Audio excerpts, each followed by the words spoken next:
Among hundreds of male workers at the construction site in downtown Auckland, Tongpun Ponchai stands out, not only for being a woman in a field that's still largely dominated by men, but also for her skillful plastering, something she learned 6 years ago.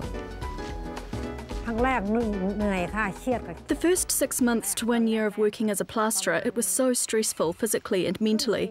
But then I started to feel more relaxed. Some young workers used to underestimate me, but I just ignored them and kept working. 59-year-old Tongpun came to New Zealand in 1995, leaving her husband and 3 children in Thailand, hoping to make a better living than being a rice farmer. I wanted a change. I went to Bangkok to find a job, but I couldn't get it at my age. And then my friend recommended that I come to New Zealand. I arrived here and worked in a garment factory in Auckland. 2 years later, her husband followed. When I came to New Zealand, I couldn't find work, so I decided to take a plastering job. I enjoyed the work, and I also enjoyed the company of my friends.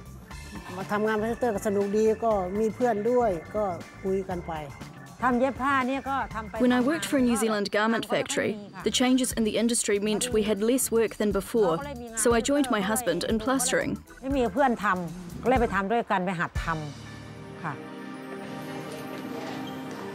Tongpun persevered and proved she could work as competently as the others, despite the tough masculine crowd. I feel very proud about my job, even though it's hard work. I also work out daily. I do swimming to keep my body fit, so I feel better. But she doesn't stop there.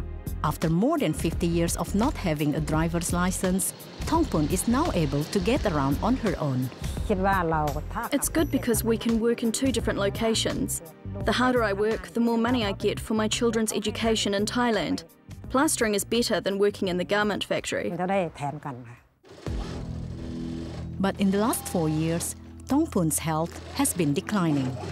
She's been through back pains and eye surgeries. She thinks it could be caused by her work, but it's a sacrifice she's willing to make for her children. So when Tongpun became ill, her eldest daughter came all the way from Thailand to look after her. I went to the construction site to see what kind of work she was doing. Then I learned to appreciate how hard my mum has worked to support me in my education. I resigned from my job in Thailand and now I work with them here. Just like her mother, as easily defied the odds of being a female plasterer. She enjoys it as much as she enjoyed being a mathematics teacher in Bangkok.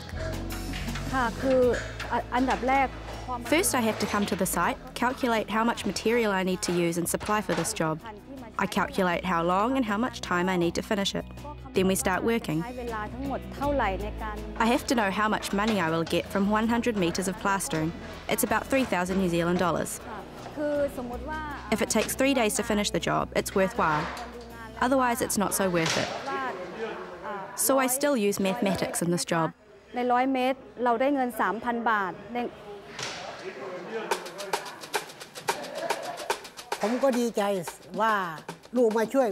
very glad. I would like to get my daughter to have training.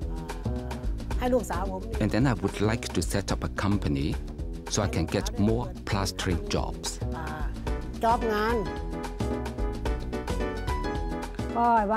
I am getting older and weaker, so someday I hope my daughter can continue my work. I haven't thought about what to do in the future, but I still like doing this job. In the meantime, this family of hard-working migrants are doing their best and making the most of what New Zealand has to offer.